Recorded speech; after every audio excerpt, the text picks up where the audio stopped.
qu'on signe un chèque en blanc pour que Ottawa puisse décider de faire mal à l'industrie fromagère et laitière du Québec. Alors, les épisodes précédents, c'est que le Québec a initié la négociation d'une entente de libre-échange avec l'Europe. C'était une bonne idée. Mais à la dernière heure, à la 11e heure, le gouvernement canadien a décidé de faire payer au Québec une concession importante pour favoriser le bœuf de l'Ouest. Et ça, c'est inacceptable. Et à ce moment-là, j'étais ministre du Commerce extérieur, Mme Marois et Nicolas Marceau, on a dit, il n'est pas question qu'on accepte, même en principe, cette entente si ça se fait au prix de dizaines de milliers d'emplois dans l'industrie agricole québécoise. Et nous avons obtenu du gouvernement fédéral par écrit l'engagement, et ils nous l'ont envoyé en anglais, alors je vais vous le traduire, nous estimons que l'approche de compensation sera déterminée avant la ratification formelle par l'Assemblée nationale. Alors c'est aujourd'hui que le gouvernement libéral veut nous demander une ratification formelle. Mais le processus de compensation, nous ne le voyons pas.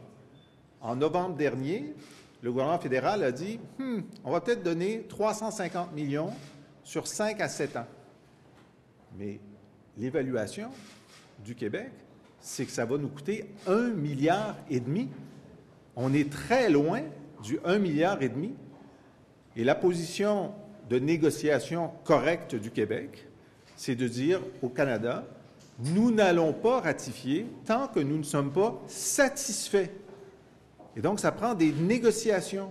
Il faut que les gens soient satisfaits. On est flexible sur la façon dont ça peut se faire. Il y a plusieurs hypothèses qui sont avancées, mais pour l'instant, c'est silence radio d'Ottawa et contentement BA de M. Couillard. Alors, je vais demander au président de l'Association des fromagers artisans du Québec, M. Normand Côté, de vous dire quelques mots. Normand. Bonjour tout le monde. Moi, en tant que président de l'Association des fromagers artisans, on endosse entièrement la position de M. Lisée puis du Parti québécois, comme de quoi c'est pas prêt. Le fédéral n'est pas prêt à mettre ça en place, qui nous donne des garanties qu'il va y avoir des compensations.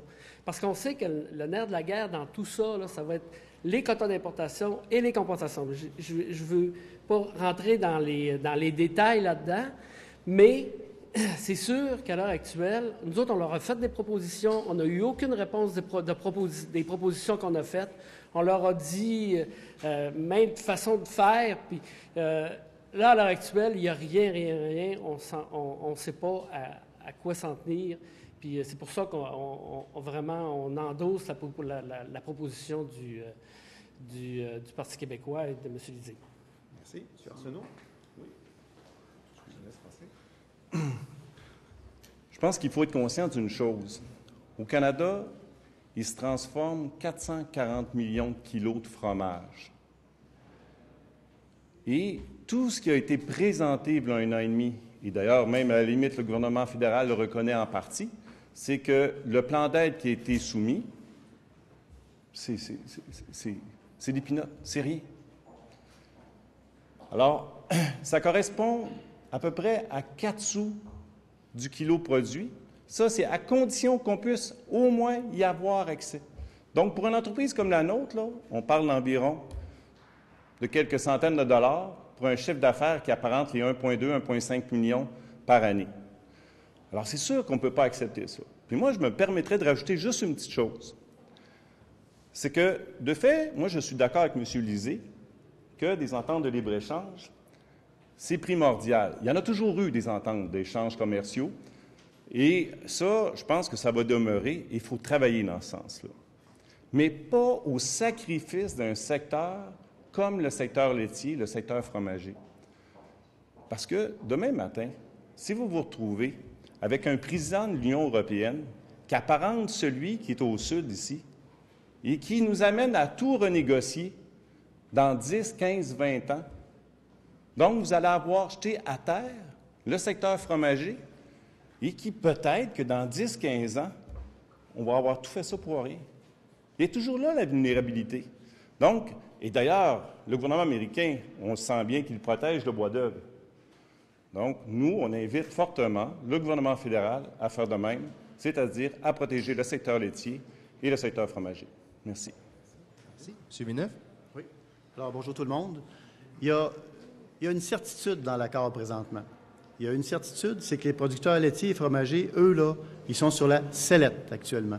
Ils sont sur la sellette et on sait que le gouvernement fédéral a annoncé un plan de compensation de 250 millions pour les productions laitières sur 5 ans et de 100 millions pour les productions fromagères. Ce qu'on ne sait pas, c'est sur quoi il s'est basé pour avancer de tels chiffres, parce que les gens qui sont ici aujourd'hui, eux, ce qu'ils nous disent, ça avoisinerait plus le 1,5 milliard en termes de besoins de compensation. Alors, on aimerait bien savoir d'où le fédéral a pris ces chiffres-là. Mais je tiens à le préciser encore une fois, dans tout l'éventail de l'accord, avec lequel on est d'accord, sur le temps passant, dans tout l'éventail, dans tous les secteurs que ça va toucher, la certitude qu'on a, c'est celle-là, c'est que les producteurs fromagers et laitiers du Québec vont écoper. Et je pense qu'ils ont le droit de savoir, avant que l'Assemblée nationale donne son accord, ils ont le droit de savoir ça va être quoi l'avenir pour eux. Alors, dans cet accord global-là. Voilà. Merci. Alors, bonjour. Comme vient de le signaler mon collègue, on ne peut pas être en désaccord avec cette entente de libre-échange. Vous le savez, le Parti québécois a toujours été en faveur de l'abaissement des barrières tarifaires. Nous l'étions à la fin des années 80. Souvenez-vous, Jacques Parizeau, Bernard Landry. Le Québec est une nation commerçante et puis il est important pour nos PME, nos entreprises exportatrices de pouvoir bénéficier d'un accès privilégié au marché extérieur et le marché européen est un marché important.